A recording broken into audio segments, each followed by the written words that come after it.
वक्रतुंड महाकाय सूर्यकोटि समप्रभ निर्विघ्नं कुरु मे देव सर्वकार्येषु सर्वदा।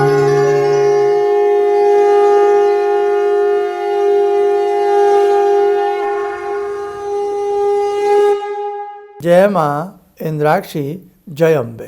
इंद्राक्षी धाम में सभी साधकों का हम हार्दिक स्वागत करते हैं। आज संकष्ट हर चतुर्थी है। हालांकि तिथि तृतीया है, लेकिन चतुर्थी तिथि क्षय होने की वजह से आज ही संकष्ट हर चतुर्थी मनाई जाएगी। इसे हम संकटा चौथ के नाम से भी जानते हैं।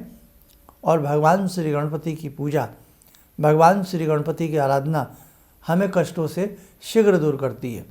तो आज हम कैसे इस व्रत को रखें, कैसे पूजन करें, क्या करें, संक्षिप्त रूप में सारी जानकारी इस अंक में देंगे। आइए पहले आज का हम पंचांग देखें। 6 जनवरी सन 2026 दिन मंगलवार, संवत 2082, माघ का महीना, कृष्ण पक्ष, तिथि तृतीया, लेकिन चतुर्थी तिथि क्षय होने की वजह से आज ही संकष्ट चतुर्थी हम सब मना रहे हैं। नक्षत्र आश्लेषा, राहु काल 3 से 4:30, दिशा शूल उत्तर दिशा। आज इस विशेष तिथि में भगवान श्री गणपति का जन्म हुआ है। तो जो भी साधक भगवान श्री गणपति के जन्म उत्सव पर इस सुंदर बेला में उनकी साधना, आराधना, उपासना करता है, निश्चित तौर से उसके कष्ट दूर होते हैं। प्रातःकाल से ही अभी सुबह के 7 बजे हैं। बहुत साधकों तो बहुत सुबह जल्दी उठ करके अपनी पूजा पाठ को कर लेते हैं। भगवान की जैसी कृपा जिस पे होती है वो वैसा नियम निभाता। तो आज भगवान श्री गजानन को हरी हरी दुर्वा अर्पण करें, उनके 108 नाम बोलें।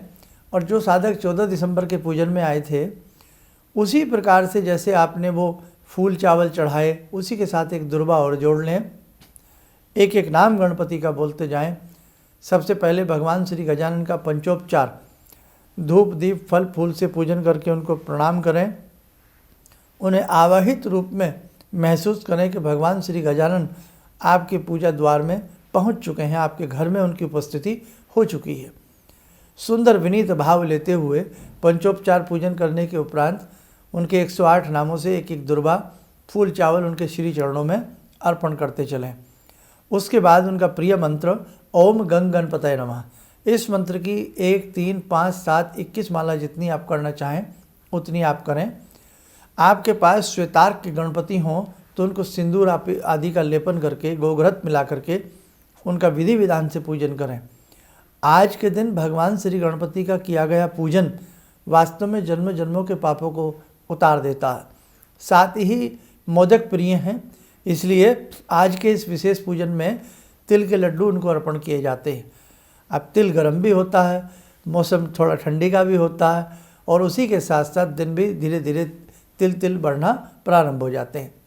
तो कहने का भाव, जो साधक भगवान श्री गजानन की आज के दिन सेवा करेगा, साधना करेगा, तप करेगा, उनके मंत्र को जपेगा, उनके स्तोत्र को जपेगा, निश्चित तौर से उन्हें विशेष लाभ की प्राप्ति होगी। इसी के साथ साथ चंद्रमा और रोहिणी की भी आज के दिन पूजा की जाती है। सूक्ष्म रूप से जिन्हें विधि आती है तो खाली चंद्रमा और रोहिणी जी का ध्यान करके उनको भी पंचोपचार पूजन करके आप अपनी पूजा घर में प्रणाम करें। अब व्रत आप कैसे करेंगे? दिन भर इस व्रत में निराहार रहने का प्रयास किया जाता है, लेकिन जो साधक डायबिटीज़ के पेशेंट हों या बहुत ज़्यादा दिक्कतें आती हों तो हल्का फुल्का कुछ फलाहार आप ले सकते हैं, क्योंकि भगवान नाराज़ नहीं होते। बस आपसे जितने तप तितिक्षा निभ सके उतना निभाने का प्रयास किया जाता है। चंद्रोदय, हालांकि चंद्रमा बड़ा मुश्किल से दिखता है, तो चंद्रमा उदय के समय ही इस व्रत को अपना खोल लिया जाता है। बाकी आपकी अपनी जैसी परंपराएं हैं, जैसे आपके रीति रिवाज हैं, उस हिसाब से भी आप करिएगा। बस इतना मैं आपसे ज़रूर कहूँगा, दिन में चलते फिरते उठते बैठते ओम गंग गणपतये नमः, ओम गंग गणपतये नमः, ओम गंग गणपतये नमः, इस मंत्र का आप जाप करते रहें। यदि आपके पास संकट नाशन स्तोत्र है, बहुत ही प्रिय स्तोत्र है भगवान गणपति का, अनेकों काम सिद्ध होते हैं, तो आज से उस संकट नाशन स्तोत्र का पाठ भी आप प्रारंभ कर सकते हैं। 1, 3 या 5 या 11 पाठ, और लगातार 40 दिन या 2 महीना 3 महीना करके देखें, आपको अभूतपूर्व शांति भी प्राप्त होगी और आपके कार्य सिद्ध होंगे। भगवान श्री गणपति की साधना सर्वप्रथम बताई गई है। भगवान श्री गणपति को प्रथम देव पूजनीय के रूप में बताया गया है। आपने उसका प्रसंग भी सुना होगा, भगवान शिव पार्वती वाला। तो कहने का भाव, कोई पूजन हो, कोई निमंत्रण हो, कोई आवाहन हो, कोई किसी भी प्रकार का आपका संस्कार क्यों ना हो, और ख़ास तौर से ग्रह पूजन, भूमि पूजन, नया भवन, आपकी दुकान, उद्योग, भवन, विवाह, शादी, लगन, बान जो भी होते हैं वो बिना गणपति की पूजा के अधूरे रहते हैं। इसलिए शादी के कार्ड पे भी गणपति जी का मंत्र लिखा जाता है। और कहने का भाव कि आज ये जो पूजा है भगवान श्री गजानन की, ये सर्वश्रेष्ठ फलदायी मानी गई है। इसलिए आपसे ज़्यादा कुछ ना हो सके, पंचमुखी दीप ही जला दीजिए भगवान गणपति को, 5 लड्डू भगवान गणपति को चढ़ा दीजिएगा, और यही मंत्र ओम गंग गणपतये नमः, इस मंत्र का दिन भर जाप करिए। जब करोड़ों की संख्या में साधक विश्व के कोने कोने में किसी एक देवता को ध्याते हैं, एक ऐसी ऊर्जा क्रिएट होती है कि उस माहौल में, उस समय में, उस बेला में की गई भक्ति, की गई साधना त्वरित फल देती है।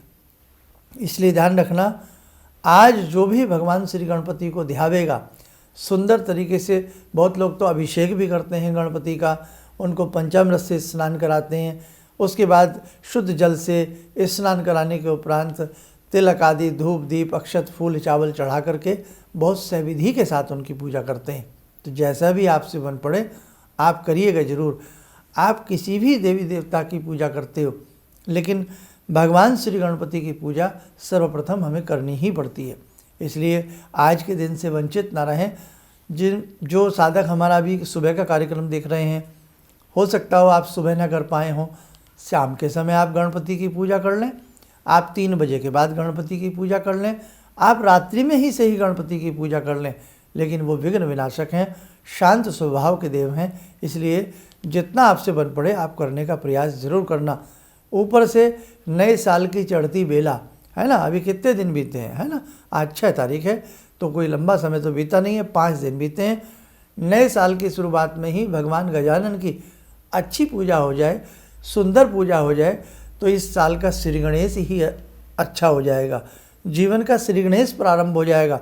इसलिए आप लोग ध्यान रखना, अपने धर्म पर चलिए, अपनी धर्म की बातों को मानिए, सत्य सनातन धर्म की छाया में जीवन को गुजारने का प्रयास करें, और कभी भी अपने रीति रिवाजों को मनाने में आप लोग शर्म ना करें।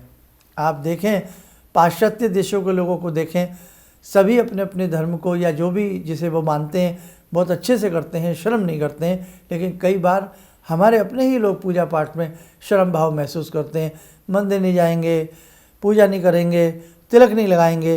क्यों साहब, आप किसी और लोगों को भी तो देखिए, आप देखिए वो अपने ड्रेस में रहते हैं, सब कुछ करते हैं, लेकिन आज हमारे ही सत्य सनातन धर्म में बड़े हमारे बच्चे कई बार इस प्रकार की बातों में शर्म महसूस करते हैं। तो बेटा शर्म महसूस ना करें, अपने धर्म को मानें, और देखें एक बार आप इस चीज़ को, इस चाशनी को चक्कर तो देखें, धर्म की चाशनी को चक्कर तो देखें, आपको कैसे स्वाद आता है, कैसे भगवान आपके कार्यों को संपन्न करते हैं। बस ज़्यादा ना कहते हुए, आपको जॉब में विघ्न आ रहा हो, जॉब ना लग रही हो, विवाह में विघ्न आ रहा हो, किसी भी प्रकार की सुख संपत्ति में आप दुख महसूस कर रहे हो, तो आप भगवान श्री गणपति को कातर भाव से पुकार के देखें, शांत भाव से पुकार करके देखें। भक्ति बहुत शांति से की जाती है, भाव से भगवान बंधे होते हैं, भाव से भक्ति बंधी होती है। इसलिए भाव जगाइए, अच्छे भाव से आज गणपति का पूजन करिएगा, उसके बाद गणपति की आरती करिएगा। 14 दिसंबर में आपने देखा कि किस प्रकार से भगवान श्री गणपति के 1000 नामों को पढ़ा गया, गणपति की आरती हुई, कितने आनंद की प्राप्ति हुई। तो अब एक छोटा सा संदेश हम अपने साधकों को भी देंगे। आइए समय और चला आज की ध्यान साधना का, जुड़ते हैं भगवान श्री गजानन से। ओम लंबोदरम परम सुंदरमेकदंतम रक्तांबरम त्रिनयनम परमं पवित्रम उद्यद्दिवाकरनिभोज्ज्वलकान्तिकान्तं विघ्नेश्वरं सकलविघ्नहरं नमामि। गणेशं गौरीपुत्रं च गणेशं शिवनन्दनं गणेशं पार्वतीपुत्रं गणनाथ नमोस्तुते।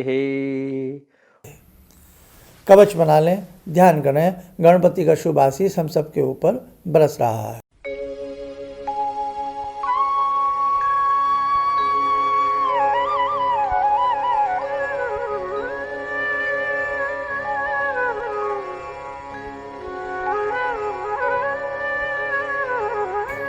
ओम बोलते हुए नेत्र खोलें, सामान्य हो जाए। देखो साधकों, बहुत सारे ऐसी छोटे छोटे पूजा पाठ हैं जिन्हें करने से और ख़ास तौर से भगवान श्री गणपति की आराधना करने से तो वर की प्राप्ति होती ही होती है। 5 अप्रैल को एक विशेष आयोजन है इंद्राक्षी धाम में, एक विशेष पूजा है हमारे प्रारब्ध के कष्टों को दूर करने के लिए, सुख समृद्धि की प्राप्ति कराने के लिए। तो जो भी साधक इस आयोजन का हिस्सा बनना चाहता है, पुण्य का भागी बनना चाहता है, हम उनका स्वागत करते हैं। तो 5 अप्रैल के लिए आप लोग कितने साधक आ रहे हैं, अपना नामांकन जरूर करा लें। और उसी के साथ साथ महीने के 2 रविवार, महीने का दूसरा और महीने के चौथे रविवार में शक्ति उपासना सत्र चलता है।